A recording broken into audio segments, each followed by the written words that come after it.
सुप्रभात।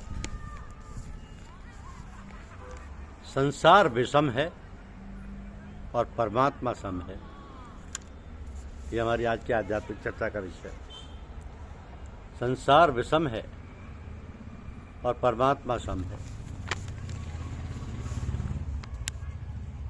संसार का संबंध नहीं है, ये बात बुद्धि तक तो समझ में आ गई। आप ये मान लो कि वास्तव में बात ऐसी ही है। आपका बालकपन अभी है क्या? नहीं है तो बालकपन का भी वियोग हो गया ना। बालकपन का वियोग हो गया तो अभी जो अवस्था है उसका वियोग नहीं होगा क्या? आगे जो अवस्था आएगी उसका वियोग नहीं होगा क्या? कोई भी अवस्था आए, कैसी परिस्थिति आए, उसका वियोग होगा ही, इसमें कोई संदेह नहीं है। परंतु सबका वियोग होने पर भी परमात्मा का वियोग नहीं होगा, क्योंकि परमात्मा सब में परिपूर्ण है और सबसे अतीत है।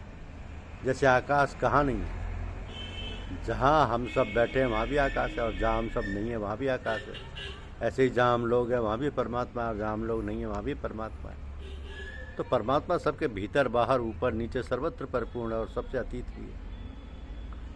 ये सब शरीर पहले नहीं थे, आगे नहीं रहेंगे, और अब भी निरंतर नहीं में ही जा रहे हैं।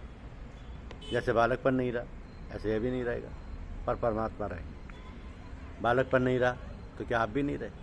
तो परमात्मा है। संसार नहीं है, परमात्मा है। इसको मानो तो योग हो गया, और संसार नहीं है, इसको मानो तो योग हो गया। समता का नाम योग है। समत्वम योग उच्यते, और दुख रूप संसार के वियोग का नाम भी योग है। तम विद्या दुदुख संयोग वियोगम योग संगीतम। संसार का वियोग होने पर समता ही रहेगी, क्योंकि संसार विषम है और परमात्मा सम है। समम सर्वेषु भूतेषु। व्यक्ति अलग अलग है पर आकाश अलग अलग नहीं है, प्रत्युत एक है। ऐसे वो परमात्मा एक है, वो सब में है और सबसे अतीत भी है। संयोग में भी वही है, वियोग में भी वही है, पहले भी वही था, पीछे भी वही रहेगा, और अब भी वही है। तो संसार नहीं है और परमात्मा है, ये दो बातें आप मान लें। ये जो संसार दिखता है पहले नहीं था, आगे नहीं रहेगा, और अब भी नहीं में जा रहा है। वह परमात्मा पहले भी था, आगे भी रहेगा, और अब भी है। संसार नहीं है ऐसा कहो, अथवा परमात्मा है ऐसा कहो, एक ही बात है। इसमें क्या बाधा लगती है?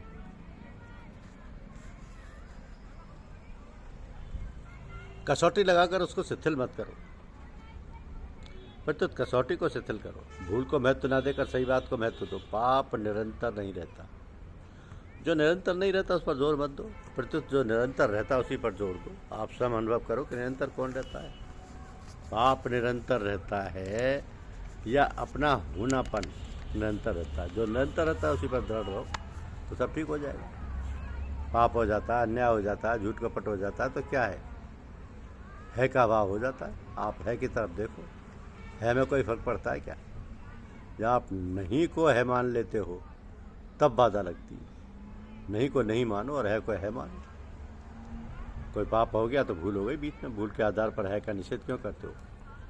है को मान लिया, पर प्रत्यक्ष अनुभव किए बिना ये मान्यता टिकती नहीं।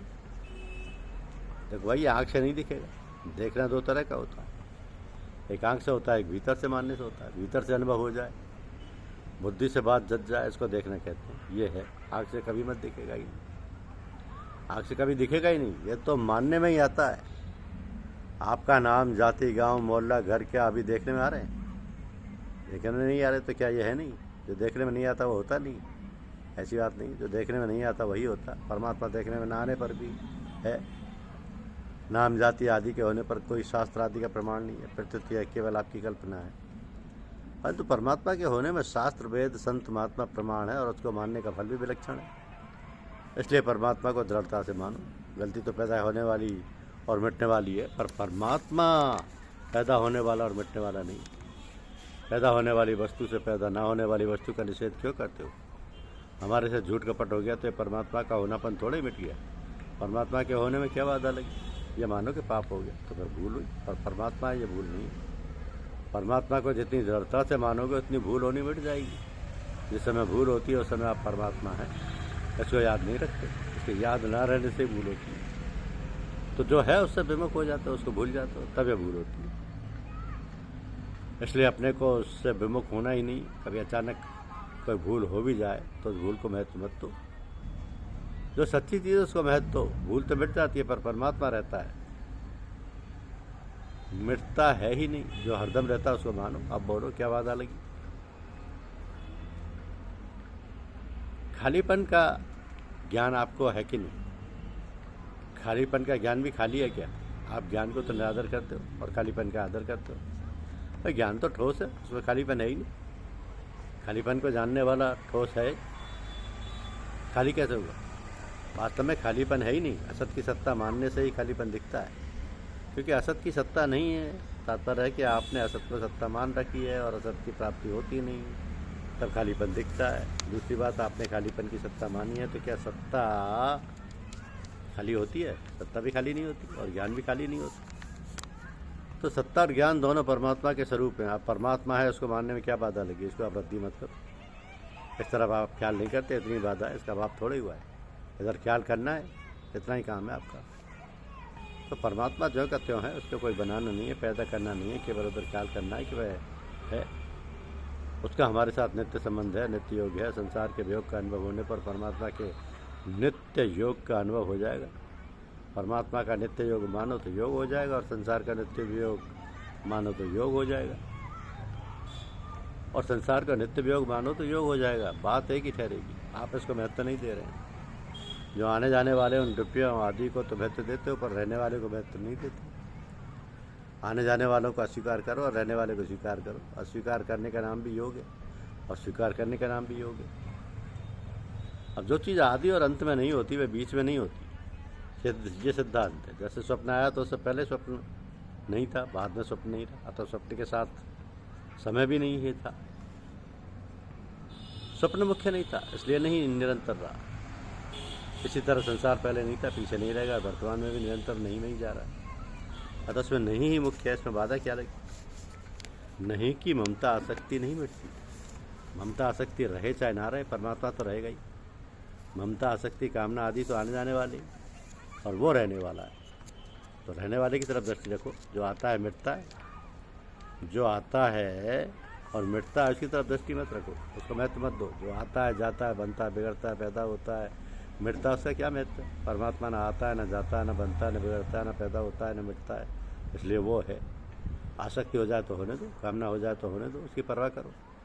है को दृढ़ रखो। आसक्ति हो जाए तो उसमें भी वो है, कामना हो जाए तो उसमें भी वो है, कुछ भी हो जाए वो तो ज्यों का त्यों ही है। उस है की तरफ विशेष ध्यान दी।